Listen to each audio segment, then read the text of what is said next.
সংবিধানই যদি কবরের মধ্যে ঢুকে যায় তাহলে যারা শপথ নিয়েছে তাদের পরিণতি কি হবে? কবর টবর দেওয়ার প্রশ্নটা পড়ে, আগে আমরা যারা কবর থেকে উঠে আসতে চাই। তো এখন এদের কর্মকাণ্ড দেখে আমার মনে হচ্ছে কি জ্বালাতনের মধ্যে পড়া। এটা তো ভারতের সংবিধানে আছে, তাহলে ভারতের সংবিধানে কি মুজিববাদ? মুজিববাদ, লেলিনবাদ এগুলো শাশ্বত, চিরন্তন। যেমন শেখ মুজিব যত বড় স্বাধীনতা প্রেমী হন না কেন, যখন পেটে ভাত ছিল না, দুর্ভিক্ষ সৃষ্টি হয়েছিল, তখন শেখ মুজিবের মৃত্যুর পর একটা লাখ সাবান পাওয়া যায় নাই। নাগরিক কমিটি এটা রাজনৈতিক দল না সাংস্কৃতিক সংগঠন নাকি সিরাজুল আলম খানের মতো রহস্য কোনো ঘটনা, এটা কিন্তু পরিষ্কার না। যারা নির্বাচন চাবে তারা গণশত্রু। তাহলে কি ডক্টর মোহাম্মদ ইউনূস গণশত্রু? প্রিয় দর্শক, আসসালামু আলাইকুম। সবাইকে আমন্ত্রণ জানাচ্ছি মাই টিভির 50 মিনিটস অনুষ্ঠানে। সপ্তাহে দুদিন শনি ও রবিবার এই অনুষ্ঠানটি নিয়ে আমরা হাজির হই আপনাদের সামনে। পুরো অনুষ্ঠান জুড়ে আমি এস এম তানভীর থাকবো আপনাদের সাথে। প্রিয় দর্শক, আপনারা জানেন আমাদের চারপাশে ঘটে যাওয়া সমসাময়িক বিষয়গুলো নিয়ে আমরা আলোচনা করি। আজকের আলোচনা কেন্দ্রবিন্দু রয়েছে ঘোষণাপত্র ও সংস্কার। এই মুহূর্তে রাজনীতিতে সবচেয়ে বেশি আলোচনায় যেটি রয়েছে সেটি হচ্ছে ঘোষণাপত্র এবং সংস্কার কমিটির রিপোর্টগুলি জমা দেওয়ার কথা ছিল, সেগুলি সময় বাড়ানো হয়েছে। এইসব বিষয় নিয়ে আলোচনার জন্য আজ স্টুডিওতে দুজন অতিথি উপস্থিত আছেন। পরিচয় করে দিব আপনাদের সাথে। প্রথমেই আছেন আমার বাঁ পাশে জনাব শামসুজ্জামান দুদু, ভাইস চেয়ারম্যান বিএনপি, এবং এর পরেই আছেন রাজিকুজ্জামান রতন, সহ সাধারণ সম্পাদক বাসদ। আপনাদের দুজনকেই মাই টিভির স্টুডিওতে স্বাগত।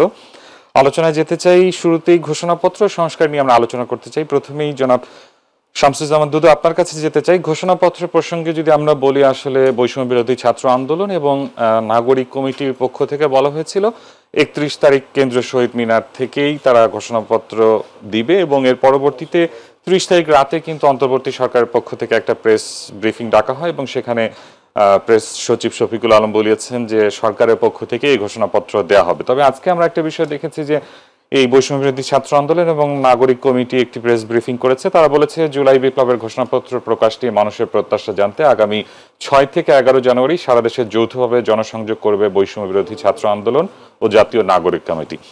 এই সর্বসাকুল্যে সব বিষয় মিলিয়ে আমরা যদি বলি, আসলে তখন একটা সময় ছিল, হঠাৎ করে একটা ঘোষণা দেওয়া হলো, পরবর্তীতে সরকার বলল যে রাজনৈতিক দলগুলোর সাথে আলোচনা করবে। এখন আবার বৈষম্য বিরোধী ছাত্র আন্দোলন এবং জাতীয় নাগরিক কমিটি মানুষের প্রত্যাশা জানতে বিভিন্ন কর্মসূচি নেওয়া হচ্ছে। সার্বিক বিষয়টি আপনার কাছে কি মনে হয়? আসলে জি, আপনাকে ধন্যবাদ।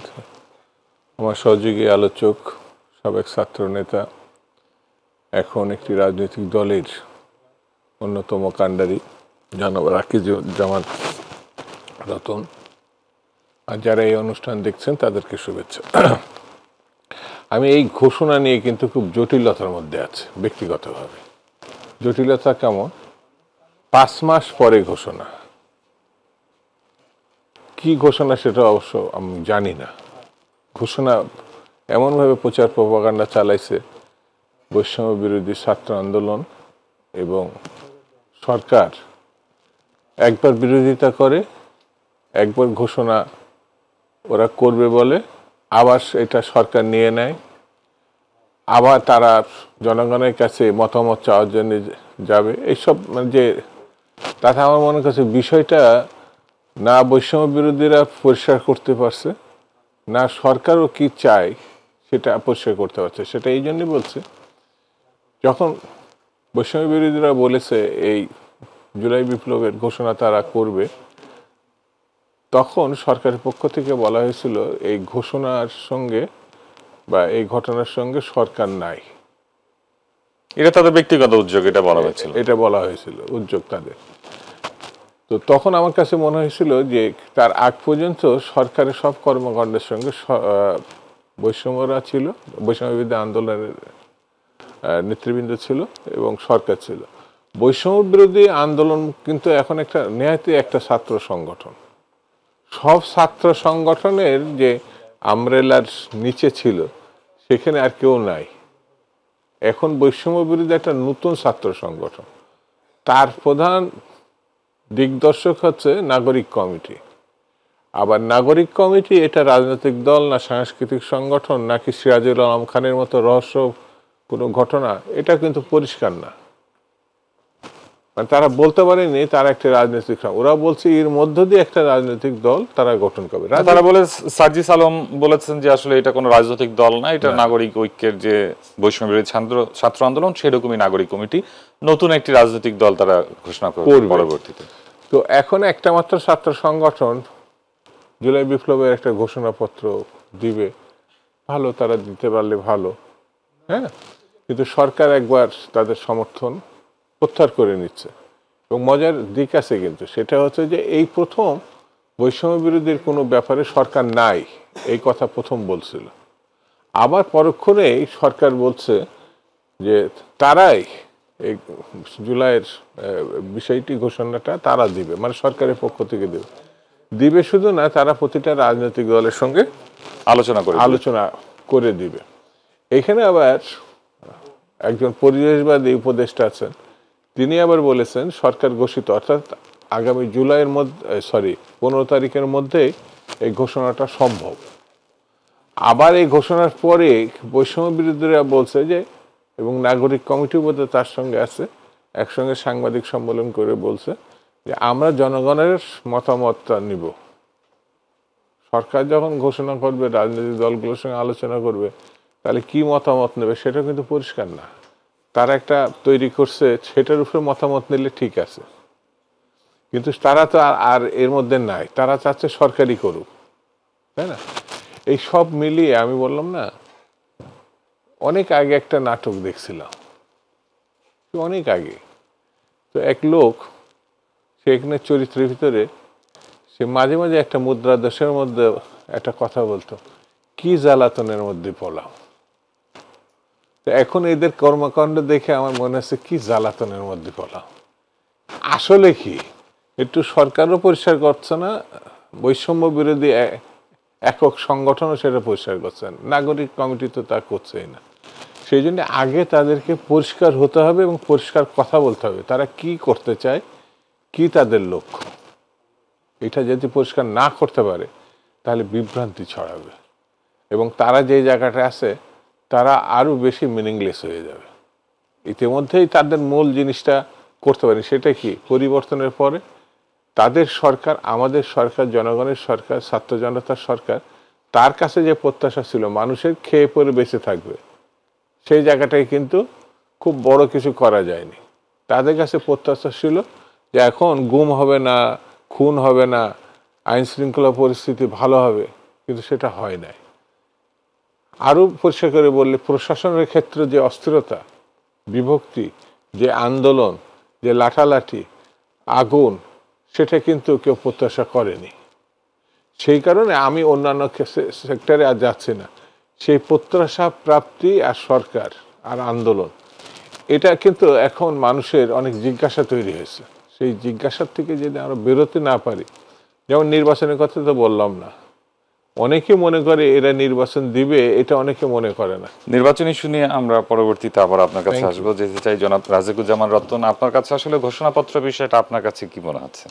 ঘোষণাপত্রে কি ঘোষণা করবেন সেটা নিয়ে তো একটা ব্যাপক মানে কৌতূহল তৈরি হয়েছিল, কনফিউশন তৈরি হয়েছিল এবং কোনো কোনো ক্ষেত্রে কিছু কিছু ব্যঙ্গ বিদ্রুপ শুরু হয়েছে। যে অভ্যুত্থানটা হয়ে গেল 5ই আগস্ট, ঘোষণা তো হয়ে গিয়েছিল তার আগেই। ঘোষণাটা পরিষ্কার ছিল যে ফ্যাসিবাদী আওয়ামী লীগ সরকারকে আর নয়। এই আওয়ামী লীগ সরকারকে না সরাতে পারলে সুষ্ঠু অবাধ গ্রহণযোগ্য নির্বাচন সম্ভব নয়। এই আওয়ামী লীগ সরকারকে না সরাতে পারলে দুর্নীতি বন্ধ করা সম্ভব নয়। আওয়ামী লীগ সরকারকে না সরাতে পারলে টাকা পাচারকারীদেরকে রোধ করা সম্ভব নয়। এবং আওয়ামী লীগ সরকারকে যদি না সরানো যায় তাহলে যে দমন পীড়নের যে একটা দেশ, যেটা ভয়ের সংস্কৃতি তৈরি করা হয়েছে, সেখান থেকে মানুষ মুক্তি পাবে না। ফলে সব পথ এক জায়গায় মিশে গিয়েছিল যে শেখ হাসিনাকে ক্ষমতা থেকে যেতেই হবে। এবং এই ক্ষেত্রে একটা নতুন দৃষ্টান্ত বাংলাদেশে হলো যে শুধু পদত্যাগ নয়, দেশত্যাগের ঘটনা ঘটলো এবং সেটা এমন ব্যাপক আকারে ঘটলো যে শুধু প্রধানমন্ত্রী নন, তার মন্ত্রী পরিষদ শুধু নন, এমনকি পার্লামেন্টে তার যত সদস্য ছিলেন তারা, এমনকি বায়তুল মোকাররমের খতিব পর্যন্ত, অথবা আমরা যদি বলি যে প্রধান বিচারপতি পর্যন্ত। তো এই যে এত বড় একটা ঘটনা যে ঘটলো, তার পেছনের আকাঙ্ক্ষাগুলো তো সুনির্দিষ্ট ছিলই। ফলে ওই ঘোষণাটাই লিখিত রূপে চলে আসলেই হয়। মানে যেমন করে আন্দোলনের মধ্য দিয়ে মানুষের একটা চিন্তার ঐক্য তৈরি হয়, আন্দোলনের মধ্য দিয়ে উদ্দেশ্যের ঐক্য তৈরি হয়, আন্দোলনের মধ্য দিয়ে মানুষের কিন্তু প্রাথমিক গন্তব্যটাও তৈরি হয়। সেটা যখন অর্জিত হয়ে গেল, 5ই আগস্ট যখন অর্জিত হয়ে গেল যে হ্যাঁ শেখ হাসিনা নেই, এখন মানুষের তো নতুন পথে পা বাড়াতে হবে। এখন যদি ঘোষণা আসে তাহলে সেই ঘোষণাটা হতে হবে গণ অভ্যুত্থানের পরে আমরা কি করব। গণ অভ্যুত্থানের আগে আমাদের কি প্রত্যাশা ছিল সেটা তো আমাদের মনন জগতে আছেই। এখন তাহলে কি একটা গণতান্ত্রিক সিস্টেম যদি চালু করতে হয় তাহলে অবাধ সুষ্ঠু নির্বাচনের জন্য খুব দ্রুত পদক্ষেপ নিতে হবে। 2, দ্রব্যমূল্যের ঊর্ধ্বগতিটাকে নিয়ন্ত্রণে রাখতে হবে। 3, আমাদের এখান থেকে টাকা পাচারের যে প্রক্রিয়াটা ছিল এটা বন্ধ করে দিতে হবে। আর কি, যে আমাদের সংবিধানের যে কয়টা মানে ন্যূনতম সংশোধন না করলে একটা সুষ্ঠু অবাধ গ্রহণযোগ্য নির্বাচন করা যাবে না, সেই সংশোধনটা করে নির্বাচনের একটা পরিবেশটা উন্মুক্ত করে দিতে হবে। আর নির্বাচনের জন্য অন্যতম দায়িত্বপ্রাপ্ত প্রতিষ্ঠান হচ্ছে নির্বাচন কমিশন। তো নির্বাচন কমিশনটাকে তার দায়িত্ব এবং কর্তব্য সম্পর্কে সচেতন করা। এই কথাটা বলছি এই কারণে যে 2014 সালের নির্বাচন কমিশন অ্যাপ্রুভ করেছিলেন, 2018 সালের নির্বাচনও তারা অ্যাপ্রুভ করেছেন, 2024 সালের নির্বাচনও অ্যাপ্রুভ করেছেন। জনগণ যেগুলোকে প্রত্যাখ্যান করেছে সেগুলোকে কিন্তু অ্যাপ্রুভ করেছিলেন নির্বাচন কমিশন। তাহলে ভবিষ্যতে নির্বাচন কমিশনের দায়টা থাকতে হবে যে জনগণ যেগুলোকে প্রত্যাখ্যান করে তারা সেগুলোকে সুষ্ঠু হয়েছে, অবাধ হয়েছে, দারুণ হয়েছে এবং কিছু ব্যত্যয় থাকা সত্ত্বেও নির্বাচন খুবই ভালো হয়েছে, এই ধরনের কথা বলা কমিশন কিন্তু মানুষের ভবিষ্যতে দেখতে চায় না। নির্বাচন এবং সংস্কার বিষয়গুলো নিয়ে আমরা পরবর্তী অংশে কথা বলতে চাই। আবারও ঘোষণাপত্রের বিষয়টা যদি জানতে চাই, আসলে সরকার একজন উপদেষ্টা বলেছেন 15 তারিখের মধ্যে এটা সম্ভব, কিন্তু আজকে জানুয়ারি 4 তারিখ, বলা চলে আর 10 থেকে 11 দিন আছে। এর মধ্যে কি রাজনৈতিক দলগুলোর সাথে কোনো আলোচনা হয়েছে? আপনাদের সাথে কি কোনো আলোচনা হয়েছে? এক কথার একটা ঘোষণা এনাফ। সেটা কি? আমরা চেয়েছিলাম আমরা চেয়েছিলাম ফ্যাসিবাদ উৎখাত হোক, আমরা চেয়েছিলাম দুর্নীতি থেকে দেশ রেহাই পাক, আমরা চেয়েছিলাম টাকা পাচার বন্ধ হোক, আমরা চেয়েছিলাম সুষ্ঠু অবাধ গ্রহণযোগ্য নির্বাচন হোক। 4 লাইন লিখে দিলেই তো হয়। এটা একটা বিষয় হাসান আব্দুল্লাহ বলেছিলেন যে আসলে মুজিবাদ সংবিধানকে কবর দিতে হবে, কবরস্থ করতে হবে। এই বিষয়গুলো আসলে দাবিগুলো কোথায় থেকে আসলো? এই চাহিদাগুলো আপনারা কি কোনো রকম পরামর্শ দিয়েছিলেন? একটা জিনিস আমাদের কাছে মাঝে মাঝে একটু বিস্ময়ের মতো লাগে যে নতুন নতুন শুধু শব্দ উচ্চারণ করলেই নতুন নতুন অর্থ তৈরি করা যায় না। আচ্ছা ধরুন, বাংলাদেশের সংবিধানকে কেন আমরা মুজিববাদী সংবিধান বলবো? বাংলাদেশের সংবিধানে কি গণতন্ত্র, জাতীয়তাবাদ, ধর্মনিরপেক্ষতা আর সমাজতন্ত্র আছে না? তা এটা তো ভারতের সংবিধানেও আছে। তাহলে ভারতের সংবিধানে কি মুজিববাদ? মানে তাদেরকে নিশ্চয়ই কেউ না কেউ পরামর্শ দেন, অথবা তারাও নিশ্চয়ই মাথা খাটিয়ে এগুলো বের করেন। এবং খেয়াল করে দেখবেন, আমাদের স্বাধীনতার পরে 72 সালে সংবিধান হলো, আর ভারতের সংবিধানে সমাজতন্ত্র এবং ধর্মনিরপেক্ষতা যুক্ত হলো 1976 সালে। তার মানে বাংলাদেশের সংবিধান প্রণীত হওয়ার 4 বছর পরে ভারতের সংবিধানে কিন্তু ধর্মনিরপেক্ষতা এবং সমাজতন্ত্র যুক্ত হয়েছে। ফলে অনেকে বলে যে ভারতের সংবিধান দেখে আমাদের সংবিধান প্রণীত হয়েছে। এটাও কিন্তু ইতিহাসের ধোপে টেকে না। আচ্ছা ধরুন, এই যে এপ্রিল মাসের 4 তারিখে তেলিয়াপাড়া চা বাগানে বসে যে 11টা সেক্টরে ভাগ করা হলো, তো এই সেক্টরকে ভাগ করে দেশটাকে মুক্তির লক্ষ্যে পরিচালিত করবার জন্য সংগ্রাম হলো। তারপরে আমরা দেখলাম যে 10ই এপ্রিল একটা ঐতিহাসিক ঘোষণা হলো যে আমাদের ভবিষ্যৎ বাংলাদেশটার কোন লক্ষ্যে পরিচালিত হবে, সাম্য, মানবিক মর্যাদা, সামাজিক সুবিচার। এগুলো যে হলো, এগুলো কি কোনো কিছুর সঙ্গে মুজিবের চিন্তার সম্পর্ক আছে নাকি জনগণের আকাঙ্ক্ষার সম্পর্ক আছে? ফলে এই যে মুজিববাদী সংবিধানকে কবরস্থ করা হবে, এই কথাগুলোর মধ্যে না একটা অহমিকার ছাপ আছে। শুধু অনৈতিহাসিক নয়, এটা একটা অহমিকার ছাপ। এবং যে জিনিসটা একটু খেয়াল রাখা উচিত, আওয়ামী লীগ ফ্যাসিস্ট হয়ে উঠেছিল, একটা ফ্যাসিস্ট শাসকের মানে তার দেহভঙ্গি থাকে, তার ভাষা প্রয়োগ থাকে, অন্যদেরকে তুচ্ছতাচ্ছিল্য করার প্রবণতা থাকে। সবচেয়ে বড় কথা, আমি যেটা বলছি এটাই শ্রেষ্ঠ, এর বাইরে আর কিছু নাই, এই ধরনের একটা মনন দ্বারা পরিচালিত হওয়া থাকে। আমরা সেখান থেকে কিন্তু মুক্ত হতে বোধহয় পারি নাই। সে কারণেই কেউ বলছেন কবরস্থ করবেন, কেউ আবার উদরস্থ করছেন, কেউ আবার সব কিছু পকেটস্থ করার চেষ্টা করছেন। মানুষ বলে ভাই এই সমস্ত কবর টবর দেওয়ার প্রশ্নটা পড়ে। আগে আমরা যারা কবর থেকে উঠে আসতে চাই, আমরা একটু দ্রব্যমূল্যতা নিয়ন্ত্রণ করতে চাই, আমরা একটু সংসারটা ভালো করে চালাতে চাই, শ্রমিকরা একটু ন্যায্য মজুরি চায়, এই জায়গাগুলো একটু দেখেন না ভাই। ধন্যবাদ। আবারও ফিরবো জনাব শামসুজ্জামান দুদু। আসলে এই মুজিববাদ সংবিধানে এরকম টার্ম আমরা কিন্তু আওয়ামী লীগ আমলে শুনিনি। আপনারাও কি এরকম কখনো কোনো রকম ব্যবহার করেছেন, কিংবা এই সংবিধানটা কবরস্থ করতে হবে, এরকম বিষয়ে আপনাদের পরামর্শ কি আসলে বিএনপির পক্ষ থেকে? আমরা অবশ্যই এদের মধ্যে সংবিধান স্পষ্ট করে বলা হয়েছে দলের পক্ষ থেকে। সেটি হচ্ছে সংবিধানে কিছু অসঙ্গতি আছে, কিছু রূঢ়তা আছে, কিছু মানে একদলীয়করণ করার প্রবণতা আছে, এগুলো আছে। কিন্তু সংবিধান কবরস্থ করার অর্থ এটা সাংবিধানিক কোনো শব্দ তো নয়, পুরো দেশটাকে একটা অনিশ্চয়তার দিকে ঠেলে দেওয়া। যেমন এই সংবিধানের আওতায় বর্তমান সরকার, যে সরকারটি উপদেষ্টা সরকার আছে, এই সংবিধানে তারা শপথ নিয়েছে এই সংবিধান তারা রক্ষা করবে এবং সামনের দিকে দেশকে এগিয়ে নেবে। তো সংবিধানই যদি কবরের মধ্যে ঢুকে যায়, তাহলে যারা শপথ নিয়েছে তাদের পরিণতি কী হবে? কারণ এই সংবিধানের আওতায় গণঅভ্যুত্থানের পরে আজকে তারা কবরের কথা বলছে, তারাও কিন্তু এই সরকারের সমর্থক। তো সরকারের সমর্থক হলে তারা কিভাবে এই কথাটা বললো বা বলতে চাচ্ছে, এটা আমার কাছে বোধগম্য না। এটা এক ধরনের ছেলে মানসিকতা আমার কাছে মনে হয়েছে। সংবিধান সম্বন্ধে, রাজনীতি সম্বন্ধে তাদের যাদের পাঠ আছে, চিন্তা আছে, ভাবনা আছে, পড়াশোনা আছে, তারা বোধহয় এইভাবে কথা বলবে না। সেই জন্যে সংবিধানে ওই যে একটু আগে রতন সাহেব যেটা ব্যাখ্যা বিশ্লেষণ করলো, যে ভারতীয় সংবিধানে যে সংশোধনী সমাজতন্ত্রের প্রশ্নীয়, তো সেইটা আমাদেরও পড়ে, তাহলে ওখান থেকে আমাদের বরঞ্চ আমাদের থেকে তারা নিছে। অর্থাৎ 28 বছর পরে তারা যে সংশোধনীতে গেছে, মানে পাক ভারত যখন স্বাধীন হয়েছে তখন তো বাংলাদেশ ছিল না, ইস্ট পাকিস্তান, ওয়েস্ট পাকিস্তান আর ভারত। তো সেই কারণে এটা আমার কাছে মানে যুক্তির খাতিরে বলাই যায় যে ভারতের কাছে না। আর যে কোনো সংবিধান যদি গণতান্ত্রিক হয়, তো গণতান্ত্রিক দেশগুলো, ভারত বলে বলছি না, আমেরিকান ছোঁয়া থাকবে, ইউরোপের ছোঁয়া থাকবে। সংবিধান তো ইসলাম ধর্মের কোরআনের মতো না যে আলাদা একটি ধর্ম এবং তার একটাই গ্রন্থ, সেটা হচ্ছে পবিত্র কোরআন শরীফ। সেটি কিন্তু সংশোধনযোগ্য না, মানে হাতিয়ে যাওয়া যাবে না। যেমন খ্রিস্টানদের বাইবেল, এরকম হিন্দুদেরও গ্রন্থ আছে, হ্যাঁ, গীতা বা ধর্মগ্রন্থ আছে, সেখানে হাত দেওয়া যাবে না। সেটা নিয়ে বিভিন্ন ধরনের আলোচনা হতে পারে, কিন্তু সংশোধনের কোনো সুযোগ নাই। সংবিধান সুযোগ আছে এবং নির্দিষ্ট ফোরাম আছে।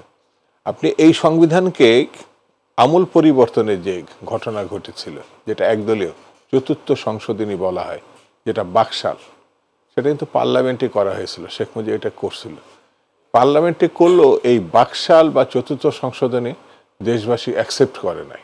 অর্থাৎ পার্লামেন্টে সংশোধন করলেও যদি গণতান্ত্রিক রীতিনীতি যদি না থাকে, তাহলে সেটি আবার গ্রহণযোগ্য হবে জনগণের কাছে, তাও না। অর্থাৎ সংবিধানের ফোরামে যে জায়গায় যাবেন সেইখানে। 2 নম্বর, আপনার কথা একটু পরিষ্কার করে বলি, মুজিববাদ, লেলিনবাদ, এগুলো শাশ্বত, চিরন্তন। 72 সালে যখন এর বাইরে যাওয়ার চিন্তা করা হয়েছে, অর্থাৎ সুবিধাবাদিতার, ধনতন্ত্রের একটা নতুন রূপ দেওয়ার, সেটা সমাজতন্ত্র বলা যাবে না। সমাজতন্ত্র ঠেকানোর জন্য মুজিববাদ, বিশ্বে এলো নতুনবাদ, মুজিববাদ। মুজিববাদ কারা বলছিল? নূর আলম সিদ্দিকীর নেতৃত্বে যারা সরওয়ার্দীতে সম্মেলন করেছিল। আর ওখান থেকে বেরিয়ে বিশ্ব মানে বৈজ্ঞানিক সমাজতন্ত্রের কথা, তারাও কার্ল মার্কস বা লেনিনের কথা বলেনি, সমাজতন্ত্রকে বৈজ্ঞানিক ধারায়, সেটা সে শাহজালাল আলম খান বা রব ভাই, এরা যেটা নিয়ে আসছেন, তারা পল্টনে সম্মেলন করেছিলেন। তো সেই বিশ্বে এলো নতুনবাদ, মুজিববাদ, মুজিববাদ, এর উপর একটা বই লিখছেন খন্দকার মোহাম্মদ ইলিয়াস, এক অদ্ভুত বই, সেটা আমি দেখেছি। সেই বইটি সমাজতন্ত্রের ধারা থেকে বেশি আছে, শেখ মুজিবের বক্তৃতা আছে, যেখানে শেখ মুজিব আজন্ম কখনো সমাজতন্ত্রের লোক ছিলেন না। তিনি ছিলেন সোভিয়েত বা রাশিয়ার অনুসারী বা চীনের অনুসারী না। তিনি সমাজতন্ত্রের সবসময় বিরোধিতা করছেন এবং গণতন্ত্রের লোক হিসাবে তিনি মার্কিন যুক্তরাষ্ট্র কোনো কোনো ক্ষেত্রে যারা সমাজতন্ত্রের বিশ্বাস করে, তারা তাকে চিহ্নিত করে সাম্রাজ্যবাদীদের ক্রীড়ক হিসাবে। শেখ মুজিবকে তিনি সমাজতন্ত্রের পতাকা ধারণ করতে চেয়েছিলেন সমাজতন্ত্র ঠেকানোর জন্য। তা আমার কাছে এটাই মনে হয়েছে। সেই জন্যে মুজিববাদ বলে যে সংবিধান, এটা আমি কখনো শুনি নাই। মুজিববাদী সমাজতন্ত্রের কথা ছিল। এরা এই তরুণ যারা বৈষম্যবিরোধী ছাত্র, এরা মুজিববাদী সংবিধান, এটা কবরে পাঠানো। আমার মনে হয় তারা যে তারুণ্যের দীপ্ত মানে সাহসিকতা, এসব ঠিক আছে, কিন্তু রাজনৈতিক সিদ্ধান্ত গ্রহণ এবং বলা এর ভিতরে আমার মনে আরো জানা বোঝার একটা ব্যাপার আছে। সেই জায়গাটা আমরা তো ছাত্র ছিলাম, আমরা তো এরশাদ বিরোধী আন্দোলনে, ওই যে আমার পাশেই যে বসে আছে, আন্দোলন করার লোক তো এখনো আন্দোলন করছে শ্রমিকদের নিয়ে, এখনো কৃষকদের নিয়ে। আমরা তো সেই লাইনে দীর্ঘদিন কাজ করেছি। এখনো যেমন আমি এখানে স্পষ্ট করে কথা বলি, সরকারের যদি শ্রমিক, কৃষক, গরিব মানুষের প্রতি কোনো রকম সহানুভূতি বা লক্ষ্য না থাকে, আপনি যত বড় বিপ্লবী করেন না কেন, ওগুলো টিকবে না, ওগুলো টিকানো খুব কঠিন হবে।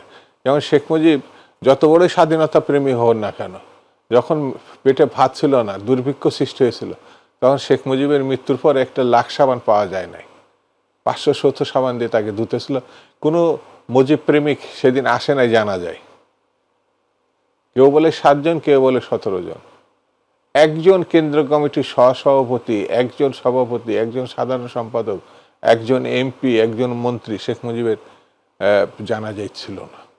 সেই জন্যে মানুষ যেখানে উপেক্ষিত হয়, অবহেলিত হয়, এবং সমাজ যেখানে আপনি স্থবির হয়ে যায়, রাজনীতি সেখানে স্থবিরতা পায়, তখন দেশের সংকট তৈরি হয়। এই যে বৈষম্যবিরোধী যে আন্দোলন, সংগ্রাম, অভ্যুত্থান, এটাকে অভ্যুত্থানই বলবো, এটাকে আমি বিপ্লবের সঙ্গে তুলনা, বিপ্লব তো একেবারে সব কিছু তছনছ করে, যেটা 71, ওই 71-এর মুক্তিযুদ্ধের সঙ্গে যদি অন্য কোনো, যে ঘোষণাটা এপ্রিলে হয়েছিল 71-এর, সেই ঘোষণার সঙ্গে যদি আবার নতুন ঘোষণার প্রসঙ্গ আসে, সেটা কেউ অ্যাকসেপ্ট করবে না। জি, ধন্যবাদ আপনাকে। জনাব রতন, আপনার কাছে একটু জানতে চাই, আসলে আমরা বলছি জাতীয় ঐক্যের কথা, সকল বিষয়ে জাতীয় ঐক্যের প্রয়োজন, নির্বাচন থেকে শুরু করে সংস্কার পর্যন্ত। তবে এই ঘোষণাপত্রের ইস্যুতে কতটুকু ঐক্যমতে পৌঁছেছে আসলে রাজনৈতিক দলগুলো? ঐক্যটা একটা তৈরি হয়েছিল 5ই আগস্টের আগে। সেই ঐক্যটা কি, যে আমরা এই ফ্যাসিবাদের অবসান চাই। ফলে ঐক্য সবসময় একটা লক্ষ্য ভিত্তিক হয়, যে কোন লক্ষ্যে মানুষ অগ্রসর হচ্ছে। রাজনৈতিক মতের যত পার্থক্যই থাক, একটা জায়গায় কিন্তু একটা ঐক্য তৈরি হয়েছিল, যে ফ্যাসিস্ট সরকারের আমরা অপসারণ চাই। ফলে এখন যদি আবার ভবিষ্যতের লক্ষ্য আবার ঠিক করতে পারি, তাহলে আবার ঐক্য হবে। কিন্তু সেই ক্ষেত্রে একটা জিনিস খেয়াল রাখতে হবে, ভবিষ্যতের লক্ষ্যটা কি, আমরা সুষ্ঠু, অবাধ, গ্রহণযোগ্য নির্বাচন চাই। নিশ্চয়ই সেই অর্থে আবার একটা ঐক্য তৈরি হয়ে যাবে।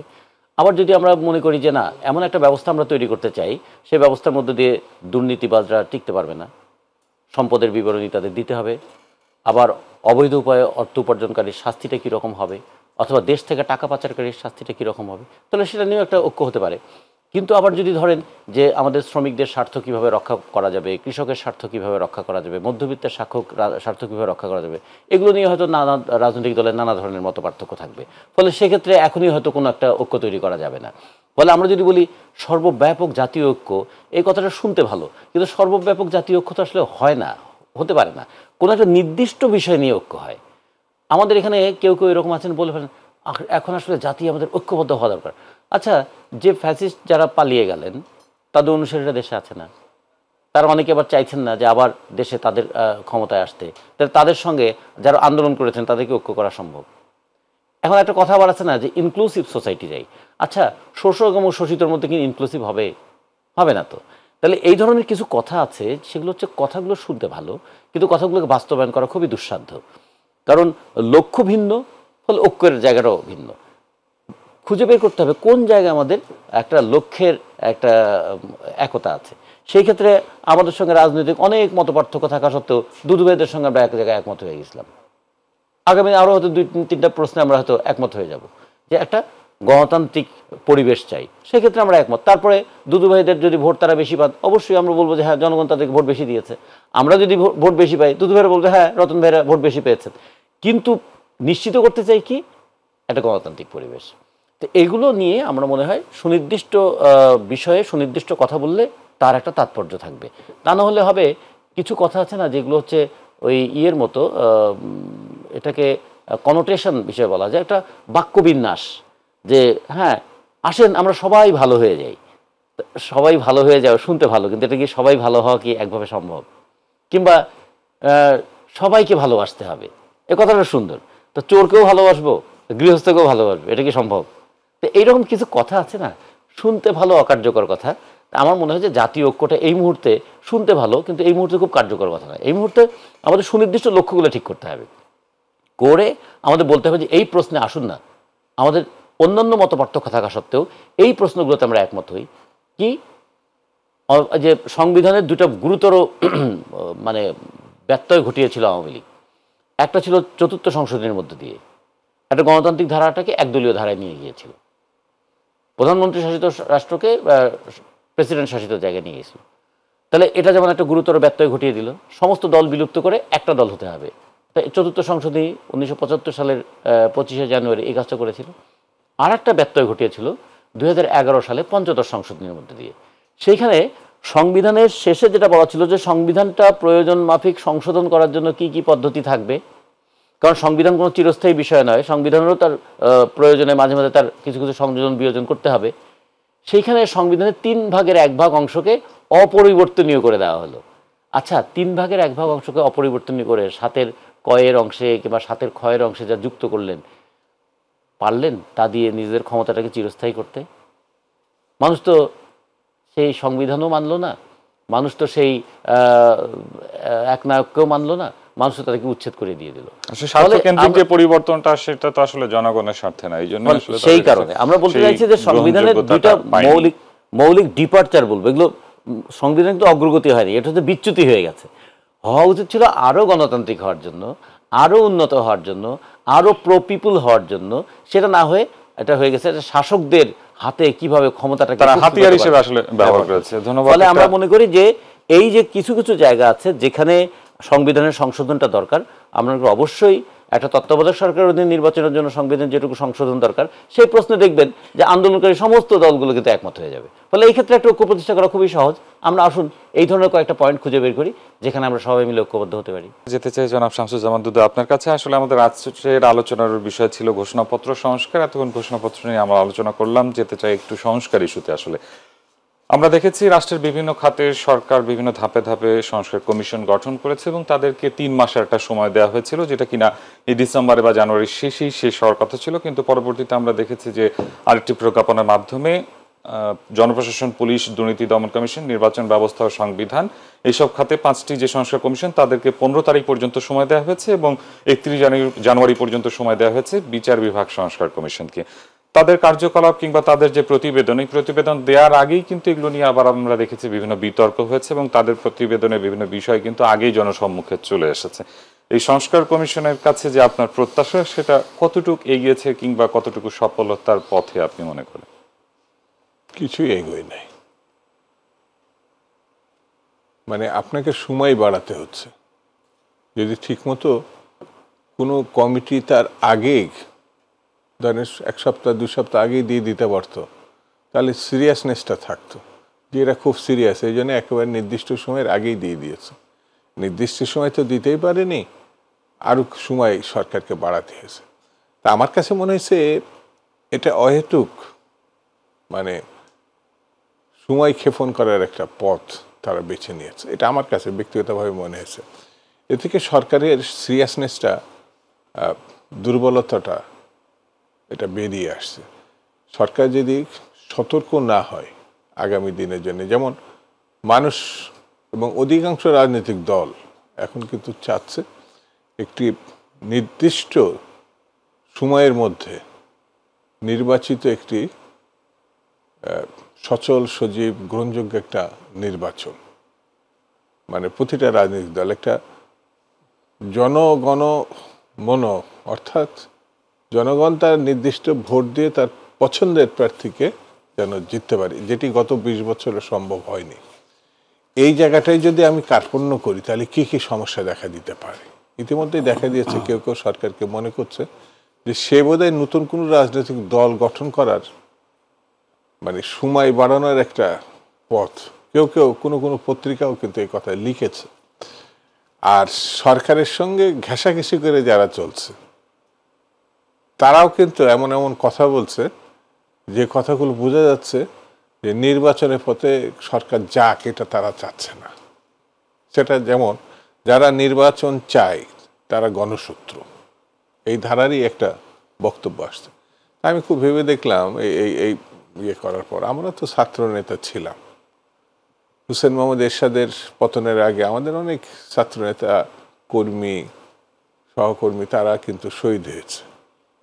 এবং একটা সময় হোসেন মোহাম্মদ এরশাদকে আমরা ক্ষমতাচ্যুত করতে সফলেছি, যেটাকে গণঅভ্যুত্থান হিসাবে দেশবাসী জানে। তারপর 90-এর গণঅভ্যুত্থানের পর 91 একটি নির্বাচন হয়েছে। সেই নির্বাচনে একটি সরকার তৈরি হয়েছে, যেটি বেগম খালেদা জিয়ার নেতৃত্বে, বিএনপির নেতৃত্বে।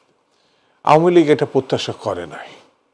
আওয়ামী লীগ মনে করেছিল বিএনপি 10টা বেশি সিট পাবে না। মানে কলকাতা বিমানবন্দরে এক বিদেশি সাংবাদিকের প্রশ্নের উত্তরে আওয়ামী লীগের সভানেত্রী বা পলাতক এখন যিনি শেখ হাসিনা এই কথা মন্তব্য করেছিলেন। পরে তিনি নির্বাচনকালীন সময় তার মন্ত্রী পরিষদ কম বেশি গঠন করে ফেলেছিলেন, আভাস দিয়েছিলেন, কিন্তু তিনি এটা হতে পারেনি। আমি কেন এই প্রসঙ্গটা বলছি, 90-এর যার নেতৃত্বে আমরা নির্বাচন করেছিলাম তিনি প্রধান বিচারপতি শাহাবুদ্দিন সাহেব। আরও মজার কথা হচ্ছে তিনি ক্ষমতায় থাকতে চাননি, বলেছিলেন যে নির্বাচনের পর তিনি তার নির্দিষ্ট পদ অর্থাৎ প্রধান বিচারপতি পদে ফিরে যাবেন। এই শর্তে তিনি আসতে চেয়েছিলেন, বিরোধী দল যদি এই মানে রাজনৈতিক দলগুলো মানে তাহলে তিনি আসবেন, নাহলে আসবেন না। ব্যাপারটা প্রেসিডেন্ট হয়েছেন, প্রেসিডেন্ট থেকে যেতে চাচ্ছেন আবার নিচের দিকে প্রধান বিচারপতি। আর আমাদের এখানে যিনি আসছেন তার সম্বন্ধে সব বক্তব্যগুলো আসছে যে 1/11-এর সময় তিনি বড় সময় থাকতে পারবেন না বলে ডক্টর ইউনূসের কথা বলছে। তিনি সেই সময় আহ্বানকে অর্থাৎ তত্ত্বাবধায়ক সরকারের প্রধান হতে চাননি, যে কারণে ফখরুদ্দিন সাহেব আসছিলেন। এটা ইতিহাসের একটি বিষয়। তো এটা অন্যায় কিছু না। তিনি একটি রাজনৈতিক দল গঠন করতে চেয়েছিলেন, 17 দিনের মাথায় তিনি ক্ষান্ত দিছিলেন, এটা তার কাজ না। এখন এই যে কালক্ষেপণকে অনেকে মনে করছেন তিনি বোধহয় কোনোভাবে ক্ষমতায় থাকতে চাচ্ছেন। আমি যদি এটা মনে করি না। তিনি নিজেই বলেছেন তার কাজ হচ্ছে একটি নির্বাচিত সরকারের কাছে ক্ষমতা হস্তান্তর করে তিনি তার কাজে ফিরে যাবেন। এটা তিনি নিজে থেকে বলেছেন। আরেকটা ভালো কথা তিনি বলেছেন যে সেনাপ্রধান বা ডক্টর আসিফ নজরুল বা শিক্ষা উপদেষ্টা যে কথাগুলো বলেছিলেন সেটা সরকার থেকে বলা হয়েছিল শেষ কথাটা বলবেন প্রধান উপদেষ্টা। তিনি শেষ কথা মিনস যে কথাটা বলছিলেন এই 25 সালের শেষে, কথাটা বলেছেন 24 সালে, 25 সালের শেষে অথবা 26 সালের প্রথমে, ইঙ্গিত করছেন যদি কোনোভাবে সম্ভব না তাহলে 26 সালে জানুয়ারিতে হবে। এটি যদি হয়, যে কথাটা অন্যরাও কিন্তু এই একই কথা বলেছিলেন, আগে একটু কম বেশি, আমার মনে হয় এই কথা উনি বলে কিন্তু ক্ষমতা, ইলেকশন, পরিবর্তন এটা মেনে নিয়েছেন। কিন্তু তার ঘেঁষাঘেঁষি যারা আছে তারা বলছে যারা নির্বাচন চাবে তারা গণশত্রু। তাহলে কি ডক্টর মোহাম্মদ ইউনূস গণশত্রু? তিনি ইলেকশন চাইছেন, আসিফ নজরুল তো ইলেকশন চাইছেন। তাহলে এটি বিপজ্জনক, কারণ তারা যারা এই কথাগুলো বলছে তারা পক্ষান্তরে ওই যে নির্বাচনের নামে যে তামাশা করছে শেখ হাসিনা, তার সঙ্গে সাদৃশ্যতা বল না, মানে নির্বাচনের ধারে কাছে না যাওয়া, এটাই আবার সংস্কারের নামে। তা আমার মনে হয় সংস্কার, আমি একাধিক টকশোতে বলেছি, সংস্কার একটা নদীর মতো বহমান।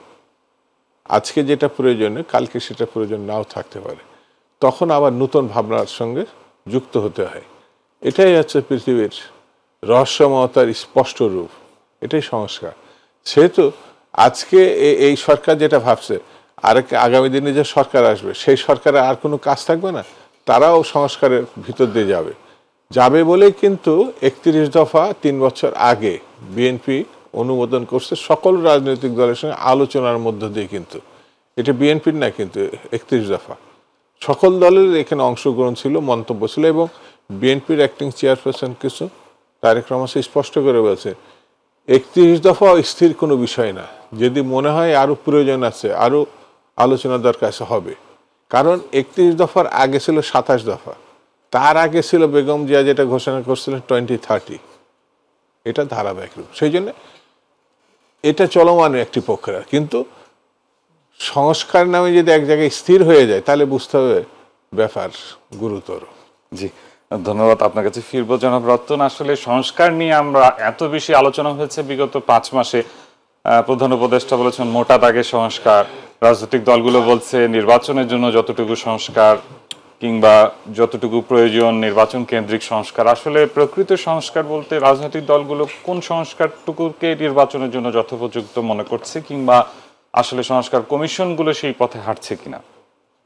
সংস্কারের প্রশ্নে কিন্তু রাজনৈতিক দলগুলো একমত হতে পারবে না, কারণ প্রত্যেক রাজনৈতিক দলের একটা সুনির্দিষ্ট রাজনৈতিক এজেন্ডা আছে, সে তার লক্ষ্যে সংস্কার চাইবে। তাহলে আমাদের একটা গ্রহণযোগ্য জায়গায় আসতে হবে। যেহেতু সবাই মিলে এই জায়গায় একমত হওয়া যাবে না, তাহলে অন্তত কোন জায়গায় আমরা এক পয়েন্টে মিলতে পারি, এক বিন্দুতে মিলতে পারি, সেটা হচ্ছে যে সরকারটা আছে সেটা সংবিধানসম্মত সরকার নয়। হাইকোর্ট, সুপ্রিম কোর্ট এটাকে তার একটা অনুমোদন দিয়েছে, কিন্তু এটাকে যদি আবার সংবিধান সম্মত করতে হয় তাহলে একটা পার্লামেন্ট লাগবে। তো তাহলে সেই পার্লামেন্টে যারা যাবেন তারা কিভাবে যাবেন? তারা কি 24-এর মতো করে যাবেন, আমি আর ডামির মতো করে, নাকি দিনের ভোট রাতে করে 18-র মতো করে যাবেন, নাকি কেউ নির্বাচনে আসলো না তারপর তারা নিজেরা নির্বাচন করে যাবেন? তাহলে এই পথেও তো যাওয়া যাবে না। কিন্তু একটা পার্লামেন্ট তো লাগবে।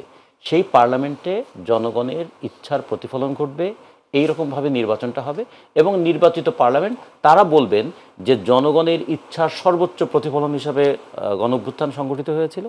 গণঅভ্যুত্থানের পর যে সরকার বসেছিল সে জনগণের ইচ্ছার প্রতীক হিসেবে কাজ করেছে, এবং এই সরকার যে কতদিন সময় অতিবাহিত করেছেন সেই সময়টাকে আমরা সংবিধান সম্মত বলে সর্বসম্মতভাবে এটা ঘোষণা করলাম। যেমন 90-এর অভ্যুত্থানের পরে সংবিধানে সংসদে দুটো জিনিস এত বিতর্ক সত্ত্বেও অ্যাকসেপ্টেড হয়েছিল। একটা ছিল যে প্রেসিডেন্সিয়াল ফর্ম অফ গভর্নমেন্ট থেকে পার্লামেন্টারি ফর্ম অফ গভর্নমেন্টে যাওয়ার ক্ষেত্রে সেটা অনেক বিরোধিতা সত্ত্বেও একমত হয়ে গিয়েছিলেন। আরটা যেটা দুদুভাই বললেন যে রাষ্ট্রপ্রধান তিনি আবার প্রধান বিচারপতি সব পদে ফিরে গেলেন। একটা রাষ্ট্রপতির পদ থেকে কোনো লাভজনক পদে আর যাওয়া যায় না, এটা সংবিধানে যেটা ছিল সেটাকে তিনি 12তম সংবিধান সংশোধনীর মধ্যে সেটাকে পরিবর্তন করে, সম্ভবত 12 কি 11, আচ্ছা এটা করে তিনি আবার ফিরে গেলেন। তাহলে এই জায়গায় কিন্তু সমস্ত বিরোধ সত্ত্বেও একমত হয়েছিল কিসের জন্য? যেটা গণতন্ত্রের পথে অভিযাত্রাটাকে সচল রাখবার জন্য। এই তো এবারও তাই।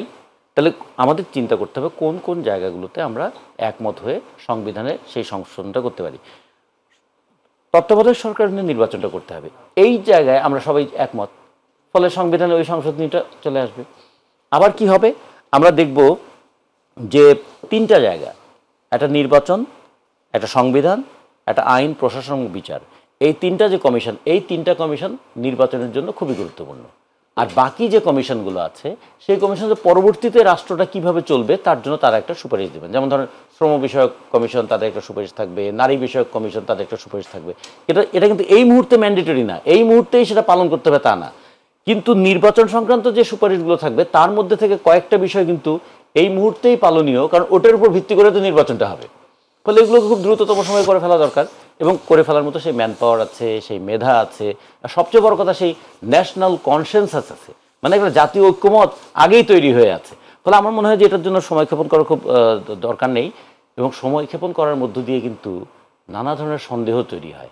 আচ্ছা, সংস্কারের জন্য সময় লাগছে, এটা কি কাজ করতে সময় লাগছে, নাকি প্রয়োজনীয় পছন্দের মানুষদেরকে প্রস্তুত করবার জন্য সময় নেওয়া হচ্ছে? ওই যে একটা কথা ঘুরপাক খাচ্ছে না, এটা কি ক্ষমতার প্রশ্রয় থেকে নির্বাচনে যাওয়ার জন্য কাউকে প্রস্তুত করা হচ্ছে? তার জন্য কি তারা সময় নিচ্ছেন, নাকি সত্যিই সংস্কারের জন্য সময় নিচ্ছেন? এই বিতর্কটা কিন্তু ইতিমধ্যেই জনমনে আসছে, এবং বিতর্কটা একটা সময় সন্দেহে রূপান্তরিত হবে।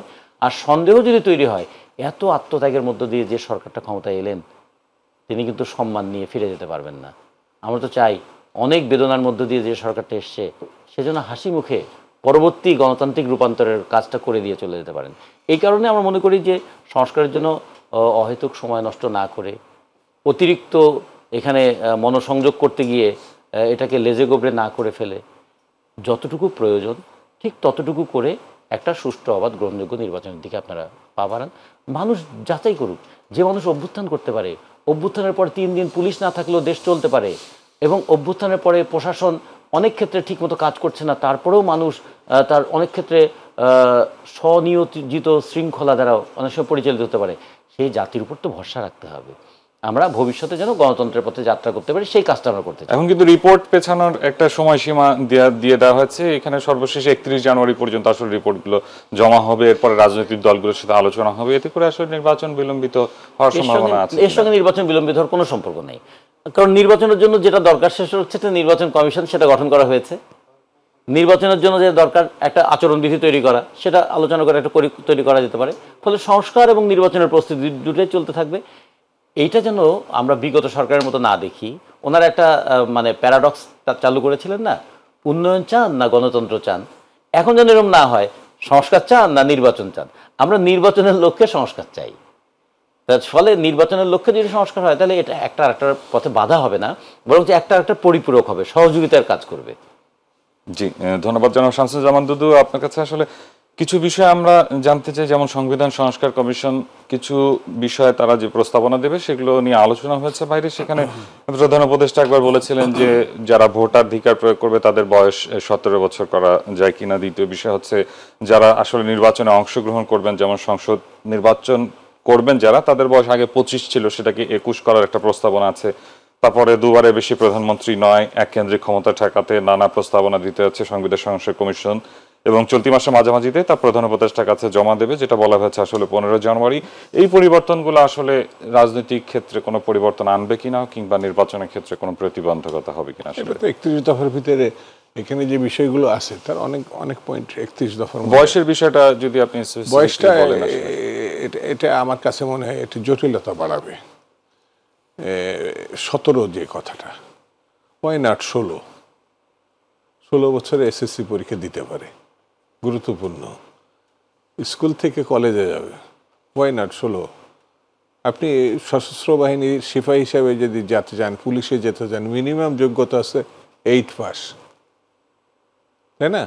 তো এই 8 পাস কেন আমি ধরবো না গুরুত্বপূর্ণ? তাহলে তো 16 থেকে 8, 6 আর ওইদিকে 2, 8 বছর কমে গেল। তাহলে শিশু কেন আমি ভোটার করব না? যদি কেউ এই যুক্তিগুলো নিয়ে আসে, তাহলে এটা দীর্ঘ একটা ঘটনা। নির্বাচনে অংশ নেওয়ার বিষয়টি যেটি 25 ছিল সেটি 21 করার বিষয়ে আসলে প্রস্তাবনা দেওয়া হবে, এরকম এটা নিয়ে কেউ কথা বলেনি, কোনো রাজনৈতিক দল এই কথা বল। এরা কারা সংবিধানে হাত দেওয়ার? এই প্রশ্ন যদি কেউ উত্থাপন করে, এটা তো পার্লামেন্টে যেতে হবে।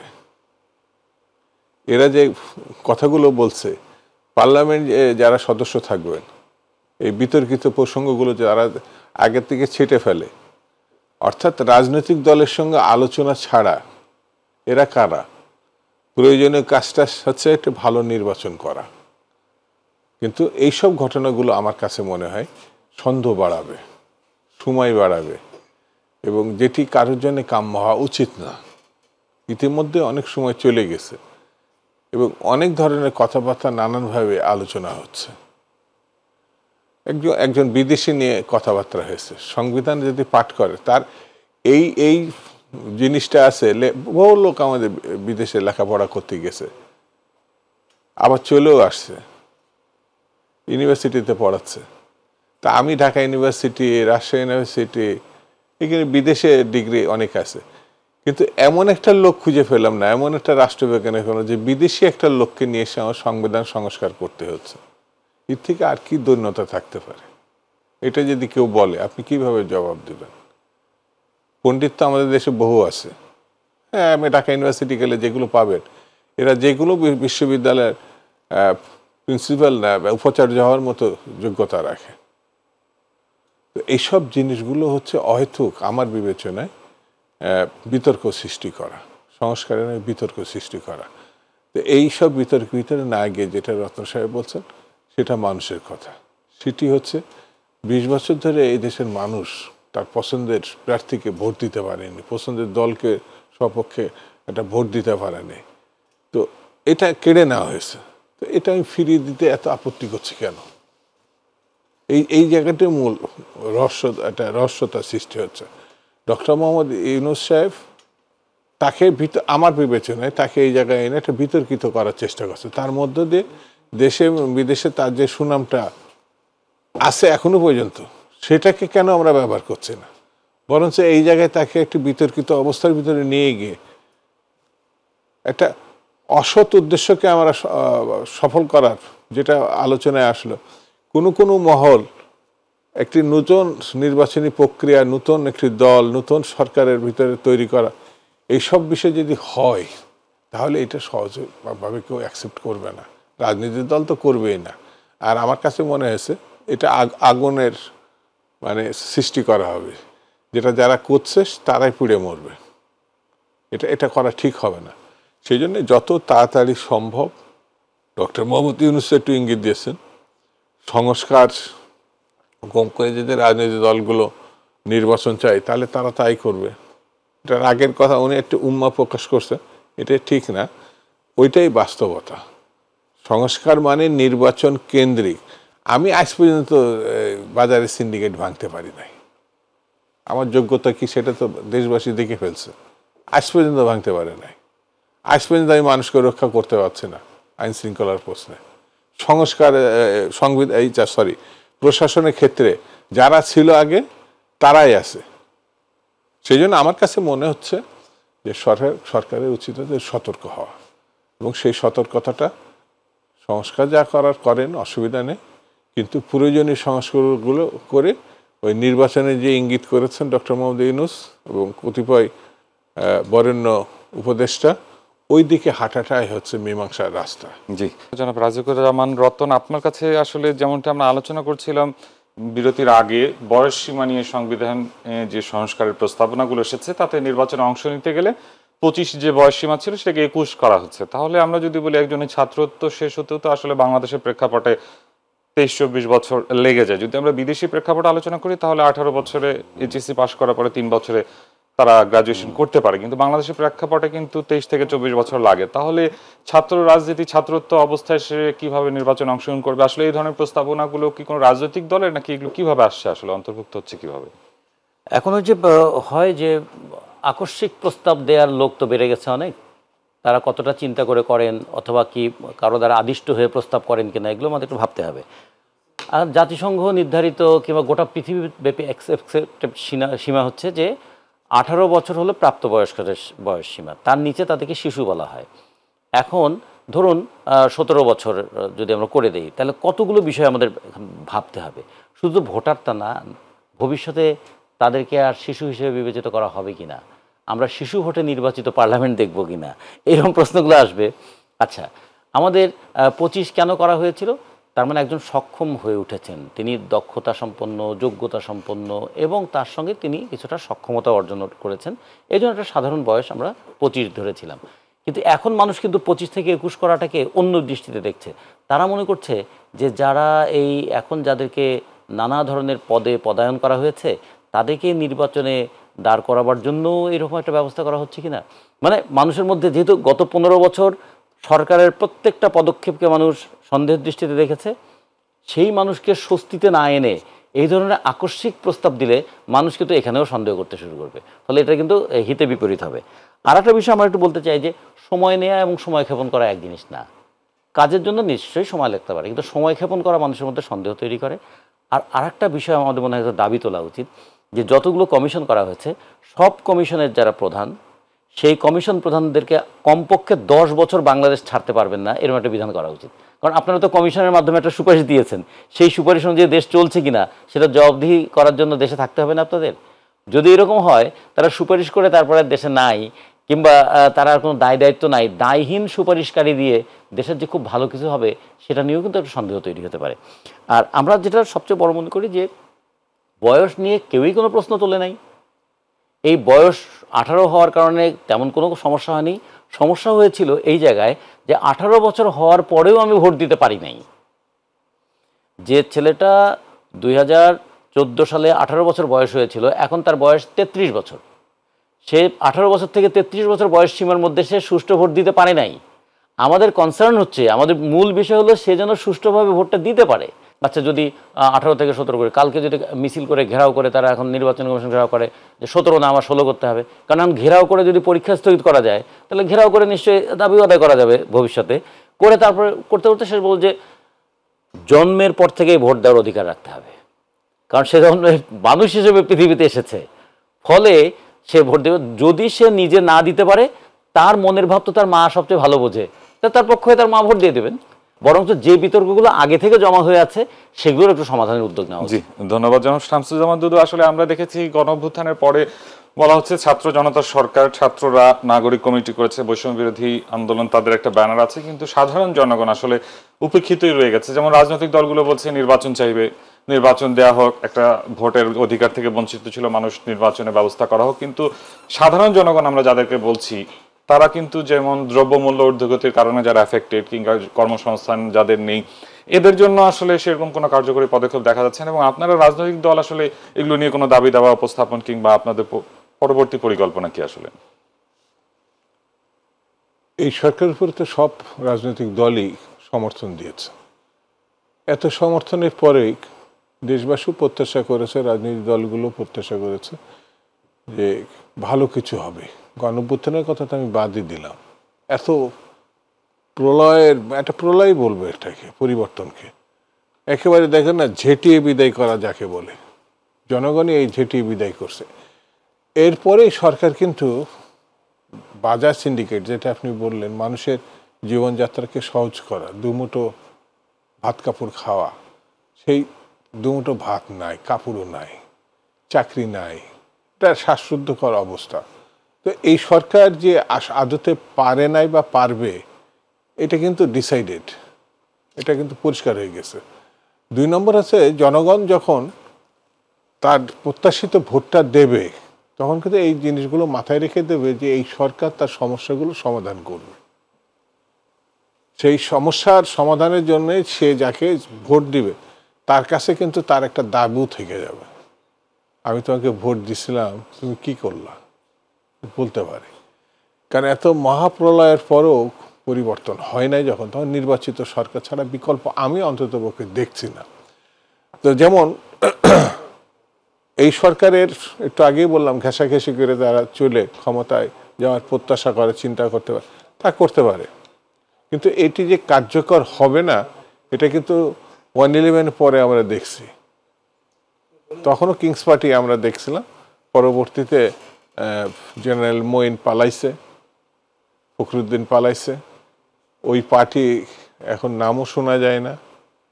আর এখন ওই রকম 2 জন বিচক্ষণ ব্যক্তিত্বর সামনে মাঝখানে বসে পা উপরে তুলে দিয়ে সোশ্যাল মিডিয়াতে যেসব ট্রোল হচ্ছে এখন আলোচনা, তারা জাতির কি দিবে?